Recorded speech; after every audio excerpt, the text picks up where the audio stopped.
এই পৃথিবীতে বেঁচে থাকতে হলে সবচেয়ে গুরুত্বপূর্ণ জিনিস হচ্ছে টাকা পয়সা। এই টাকা পয়সা যার কাছে আছে তার আত্মীয় স্বজন, প্রিয় বন্ধু বান্ধব সবাই পরিচয় দিবে। আর যদি টাকা পয়সা না থাকে তাহলে প্রিয়জন পরিচিত মানুষগুলো সত্যি অপরিচিত হয়ে যায়। তো আসসালামু আলাইকুম বন্ধুরা, কেমন আছেন সবাই? আশা করি ভালো আছেন। আমিও আছি আলহামদুলিল্লাহ আপনাদের দোয়ায়। আজকে আমি রান্না করতেছি রাজহাঁসের মাংস।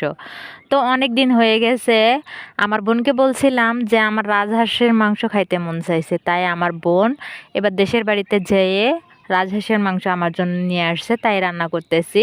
তো আমার মেজো আপু আর আমার সম্পর্কের একটা মজার কাহিনী বলি। সেটা হচ্ছে আমরা দুইজন 1 বছরের ছোট বড়, কিন্তু সামনাসামনি থাকলে টম এন্ড জেরির মতো একটুতেই ঝগড়া লাগাই দেই। ঝগড়া লাগার পর বলি যে তোর সাথে আমি কথাই বলবো না, কিন্তু দূরে আসলেই সত্যি মনে হয় যে না, ওর সাথে ঝগড়াটা করা ঠিক হয়নি।